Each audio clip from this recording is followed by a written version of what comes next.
Uma em cada 2 pessoas, mais de 4 bilhões de seres humanos, tem ou vai desenvolver um transtorno psiquiátrico. Nem 1% vai se tratar. Uma em cada 2 pessoas é um número absurdo. Capacidade de mudar o outro. Ninguém muda ninguém. Temos o poder de piorar os outros e não de mudá-los. E nesse exato momento, há milhões de pessoas perdendo o sentido de vida, querendo morrer. Exato. Se você tem que impugnar pensamentos perturbadores e emoções tensas dos primeiros 5 segundos, senão eles são registrados e não podem ser mais deletados. O pensamento é real ou virtual? Joel, o que você acha? O pensamento é real ou virtual? Quando você conversa com a sua esposa, quando um psiquiatra atende um paciente com ataque de pânico, Tá. o pensamento é real ou virtual? Ele é Quando um virtual. pai orienta o filho sobre os seus conflitos, o pensamento é real ou virtual? Ele é criado. O pensamento é criado. Então, nesse contexto, o pensamento ele é virtual. Tá. Mas é a minha percepção, ele é real dentro do meu mundo. Então vamos lá. Recentemente eu dei uma conferência para mestres e doutores em psicologia. Eu fiz essa pergunta. E aí? Eles não sabiam responder. Pô, mas também é um nozinho também, né?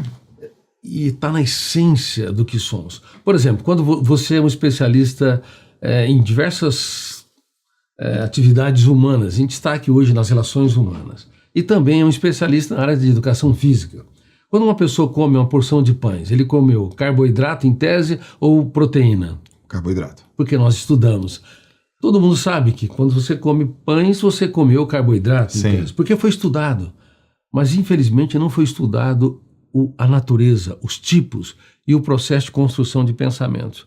E isso foi um lapso nas ciências enorme, inclusive que impediu de desenvolvermos ferramentas para protegermos a mente, para prevenirmos transtornos emocionais. Uma em cada 2 pessoas, mais de 4 bilhões de seres humanos, tem ou vai desenvolver um transtorno psiquiátrico. Nem 1% vai se tratar. Uma em cada 2 pessoas é um número absurdo. Só que isso era antes da pandemia. Depois da pandemia, pioramos o quadro. E se nós não entendemos a última fronteira da ciência, que é o pensamento, porque tudo é pensamento. Você não ama, inclusive, sem o pensamento, porque você não identifica o objeto do amor. Você não produz podcast se você não usar o pensamento. O cientista não produz conhecimento se não usar o pensamento. O pensamento é a matriz e a matrix de tudo. Só que qual a natureza do pensamento? Ele é real ou virtual? Quando um pai critica um filho, o pensamento é real ou virtual? Quando casais discutem, essa é a grande tese. Eu descobri que o pensamento ele é imaterial, ele é virtual. Ele nunca incorpora a realidade do objeto pensado. Eu posso produzir milhões de pensamentos sobre esse objeto e a água, mas nunca incorporarei a realidade do objeto pensado. Eu posso tratar de centenas ou milhares de pessoas nos mais diversos dramas emocionais, mas entre eu e o paciente há um anti-espaço insuperável. E eu só consigo me aproximar dele se eu esvazio da minha teoria, do meu ego, da minha necessidade neurótica de intervir. Se um pai não se esvazia, ele está discutindo com o filho e falando dele. Eu dou muitas conferências para magistrados, Associação de Juízes do Brasil. Eu abordo que um juiz diante de um réu, se não se esvazia de si mesmo, ele pode estar interferindo no processo de julgamento, falando dele mesmo e não apenas entendendo e interpretando as nuances do réu. Isso nunca foi estudado. Então, se nós não entendemos que o pensamento é virtual, nós vamos elevar o tom de voz, porque acreditamos que o pensamento é real. Nós vamos criticar demais os outros. Por exemplo, quem critica 2 vezes é um pouco chato. 3 vezes é o que é. Critica a mesma coisa. O que você acha? Reclamão. É um cara muito chato, é um reclamão. E 4 vezes ou mais. Nossa, é insuportável. É isso. Ontem eu dei conferência para 2.000 mulheres e eu perguntei quem é que critica 4 vezes ou mais ou é insuportável. Quase todas. Levantaram a mão. Exatamente. Tipo, eu. Bom, por que nós repetimos a mesma correção? Porque acreditamos que o pensamento é um bisturi real. Ele pode mudar a matrix ou a memória das pessoas, pode mudar a emocionalidade, a angústia, a teimosia, a impulsividade. E nós não conseguimos mudar. Por isso, uma das ferramentas mais importantes que deriva dessa compreensão complexa é que nós temos que mudar a era do apontamento de falhas para a era da celebração dos acertos. Opa. Aí é bom, hein? A gente vive numa era de apontamento de falhas, né? Ou a gente é naturalmente um apontador de falhas? É naturalmente. Você não precisa aprender. Isso é histórico, isso é ontológico. Ontologia, nós falamos que é o estudo da natureza do ser, da essência, da existência.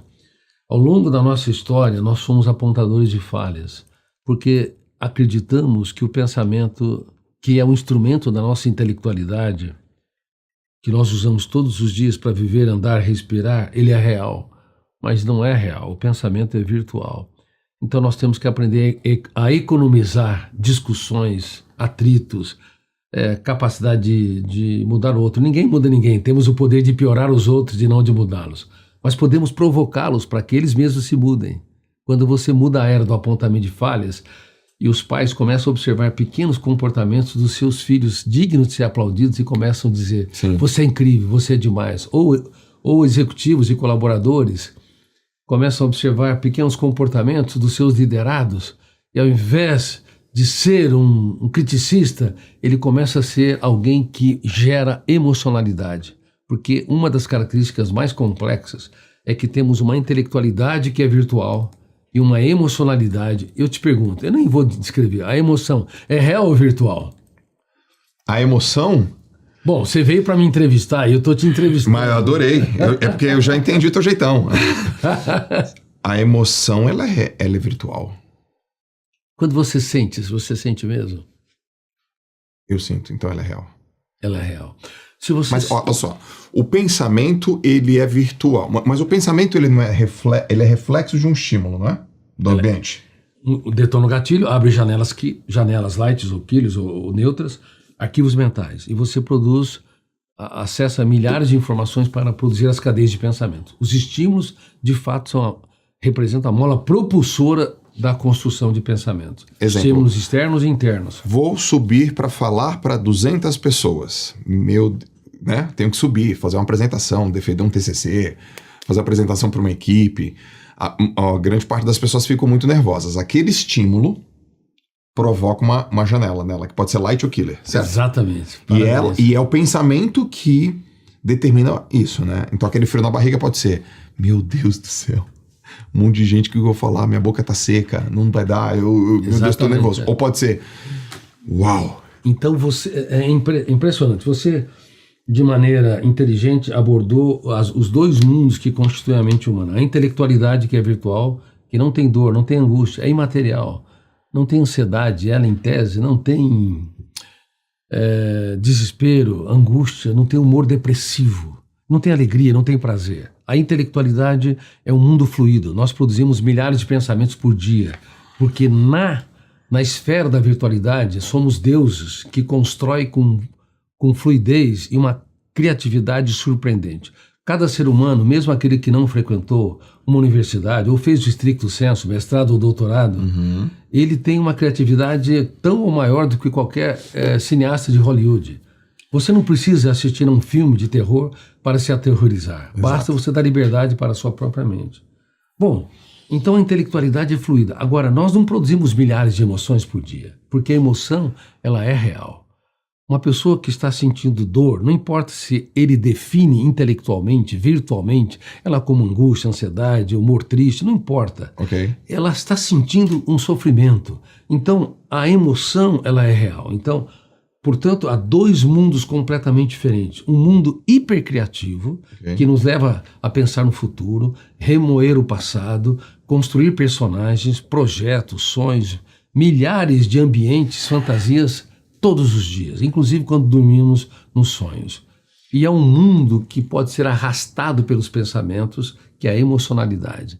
Então, se você for dar uma palestra, ou uma pessoa for dar uma palestra, eu sei que você treina muitos líderes, e a glossofobia, que é o medo de falar em público, atinge cerca de 75% das pessoas, mesmo pessoas muito cultas. Então, no exato momento em que está diante da plateia, detona vários gatilhos, não apenas o gatilho do que ela vai apresentar, Mas a plateia dá sinais. Alguém bocejando, alguém distraído, vendo o celular, detona vários gatilhos, abre janelas. Se abrir janelas killers, como você disse, traumáticas, que têm o medo de falhar, o medo de não estar correspondendo às expectativas e assim por diante, não apenas se produz pensamento, mas o pensamento, ele arrasta a emoção. O princípio de arrasto do que é virtual para o emocional é que faz com que nós criemos os cárceres mentais. Se eu apenas pensasse no futuro, mas não desse crédito ao pensamento, eu não sofreria pelo futuro. Mas se eu der credibilidade autógena, o princípio da credibilidade autógena é o princípio do arrasto da emoção. E nesse exato momento, há milhões de pessoas perdendo o sentido de vida, querendo morrer. Exato. Por quê? O pensamento é virtual, é estéreo, mas a credibilidade que eu dou para os pensamentos, de que eu não tenho valor, que eu não sou importante, que eu não sou alguém inteligente, capaz de impactar, essa credibilidade se torna a mesma credibilidade, entre aspas, metaforicamente dizendo, que você acredita que tem dinheiro no banco, ou você acredita que tem bens lá. Enfim, se você tem reservas no banco e acredita, você está seguro. Se você não acredita, você corre para o banco. Milhares de pessoas correm para o sistema financeiro, ele quebra, é um crédito. Então é fiduciário. Sim. Também na mente humana há um sistema de credibilidade que pode levar um ser humano a ser encarcerado, aprisionado, asfixiado, ou um ser humano livre, protagonista da sua própria história. E isso é completamente novo do ponto de vista sociológico, do ponto de vista psiquiátrico, psicológico e filosófico, inclusive. Quanto que a criação, paternidade, maternidade, pais, professores, líderes religiosos, pessoas que exercem autoridade na vida das pessoas, quanto que essa história de vida influencia nessas janelas, nessa significância?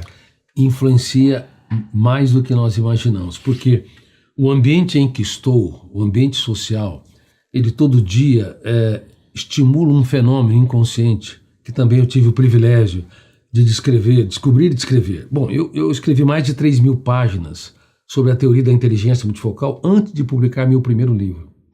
Tá. Então, os meus mais de 80 livros, eles estão baseados numa teoria complexa que aborda essa última fronteira da ciência. Que daqui a pouco você vai na multifocal, tá? Você explica um pouquinho o que é pra turma. Tá. Explico, tá? E, então, um dos fenômenos que eu descobri e descrevi é que ele é o responsável pela nossa biografia, pela nossa história. Uma pessoa pode negar o seu passado, negar as pessoas que amou, que contribuíram com ele, negar os seus amigos, mas ela nunca pode negar até Deus, mas ela nunca pode negar a sua história, porque a sua história, seja ela tensa ou tranquila, seja ela asfixiante ou libertadora, ela é registrada automática e involuntariamente, independente do eu, que representa a capacidade de escolha, a consciência crítica e a autonomia.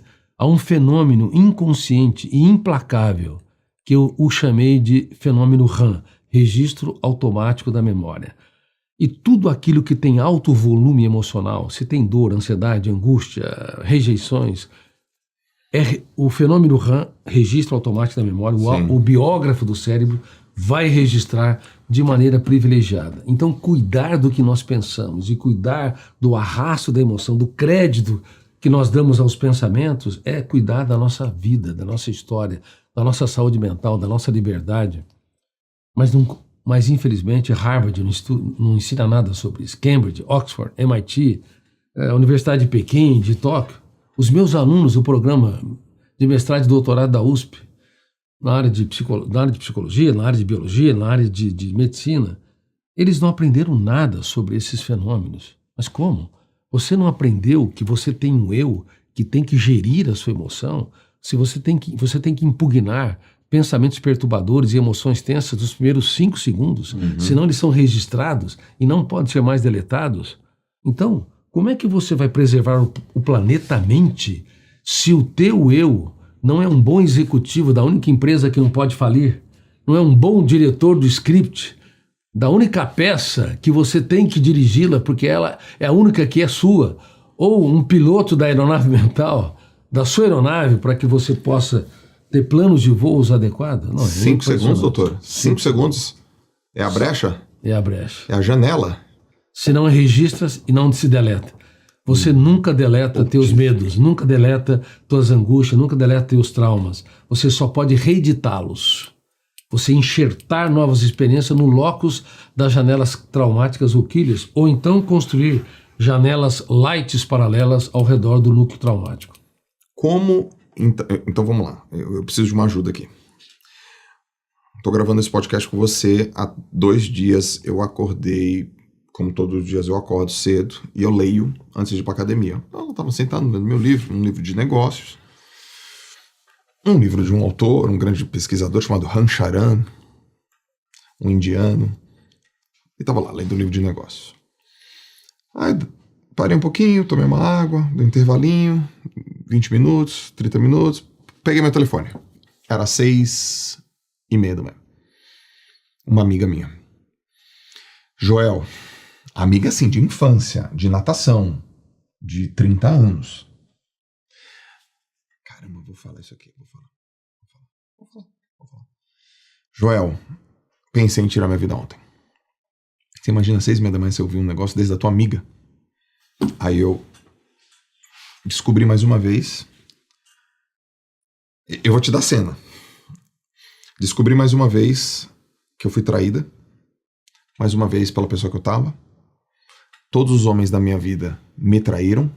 Começando com meu pai. E pensei em tirar minha vida ontem. Mas tô aqui pedindo ajuda pro meu amigo. Eu quero mudar de ambiente. Eu quero estar num lugar legal. Eu quero ficar perto de você, Joel. Porque você...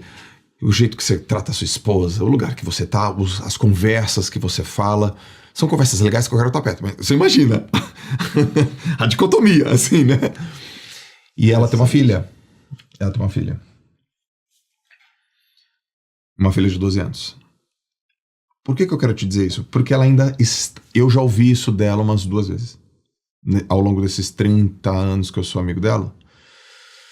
Que ela tentou tirar a vida dela. Eu já ouvi isso umas 3, 4 vezes. Então, essa janela é traumática. Esse registro não foi embora. Esse discurso continua. Não foi apagado. Não foi apagado. Eu já ouvi ao longo de 30 anos, umas 4 vezes. Ela tem uma filha. E isso não foi motivo para ela não pensar isso. Eu tenho 3 filhos, tá, doutor? Então eu fico pensando assim, caramba, imagina, né? Eu coloco os filhos na cena, eu coloco tudo na cena. Claro. E ela realmente pensou, e o discurso foi: todos os homens da minha vida me traíram, começando pelo meu pai. Assim, com essas informações, poucas que eu te dei, mas você é o craque nisso. O que é possível já identificar que aconteceu nessa vida dessa minha amiga, que eu acredito que as pessoas que estão assistindo e ouvindo, muitas delas vão se identificar com essa história. E é uma história muito interessante, mais comum do que se imagina. Número 1, o passado explica o nosso presente, mas não pode explicar o nosso futuro. Caso contrário, nós nunca seremos autores da nossa própria história. Tá. Número 2. Passado explica o nosso presente, mas não pode explicar o que eu vou construir daqui para frente. Explica a minha dor, a minha angústia, pessoas me traíram, me asfixiaram, não me valorizaram na estatura que eu mereço, explica meu presente. Mas jamais pode explicar o meu futuro. Consequência disto, vitimismo. Uma pessoa que é vitimista, ainda que tenha motivos para sentir apequenada, ferida, machucada, excluída, ela retira o seu eu, que representa a capacidade de escolha, de ser protagonista do teatro da sua mente. Ela não vai dirigir mais seu script, porque ela sempre vai colocar o pai, o ex-marido, os amigos, as pessoas como responsáveis pelas suas mazelas. Sim, eles provocaram uma série de janelas quilhas, mas o problema não é o que os outros fizeram com a minha dor. O que eu faço a partir dessa dor para me tornar alguém que lidera a minha mente e não é liderado por ela. Terceiro ponto. Existe uma técnica chamada DCD, duvidar, criticar e determinar. E você falou sobre ela no início deste podcast. A dúvida, ela é poderosa para que o eu, ele impugne, discorde e confronte as janelas traumáticas. Ele confronte o que as pessoas imprimiram na minha vida. Perfeito. Então, se eu não duvidar, e a dúvida é realizada com autoridade, se eu não duvidar de tudo aquilo que me controla, tudo que eu creio, se tornará um cárcere mental. Exato. A crítica é o princípio da sabedoria na psicologia. Veja bem, a dúvida na filosofia, a crítica na psicologia. Eu tenho de criticar os pensamentos tóxicos todos os dias, mas não criticar como uma pessoa vitimista, mas como protagonista, como autor da própria história, com autoridade, discordando seriamente da minha posição de me curvar à dor e de me tornar escravo dela. E a outra parte da técnica, que é o terceiro elemento, duvidar, criticar e determinar ou decidir. Todos os dias, cada ser humano tem de fazer escolhas. Todos os dias. As escolhas são diárias, só que nós não fazemos. Decidir o quê? Decidir ser gestor da emoção. Como não há inteligência emocional, e nós abordamos sobre isso, discutimos sobre isso, a emoção é burra, a emoção é desinteligente, a emoção é inconsciente, ela não consegue ser autogerida. Então Daniel Goleman, ele trouxe os elementos da inteligência emocional e foi muito importante em 1995. Só que ele não sabia que a emoção por si só, ela não consegue ter credibilidade nela mesma. Exato. Porque ela não produz pensamentos, não tem intelectualidade. Esse é um atributo do eu. Boa. Reitero, o eu que tem capacidade de escolha, consciência crítica, autonomia, autodeterminação. É o eu que tem que gerir a emoção. A técnica DCD empodera esse eu. Se eu uso os elementos mais importantes das ciências ao longo da história, como a arte de duvidar, eu fico forte, eu fico protagonista, eu duvido de que eu vou ser escravo do medo de falar em público. Certo. Eu duvido que eu vou tirar minha vida, eu vou transformar o caos em oportunidade. Me abandonaram, me rejeitaram. Quem perdeu foi meu marido. Bom. Ela deveria proclamar. Quem perdeu foi ele, porque eu sou uma pessoa incrível, inteligente, maravilhosa, altruísta, bonita. Porque beleza está nos olhos de quem vê. Boa. Então você transforma o traidor não no seu algoz. O traidor perdeu, porque você se torna alguém que reescreve a sua própria história. Então, duvidar, criticar e determinar é uma das ferramentas de gestão da emoção que torna o eu ativo.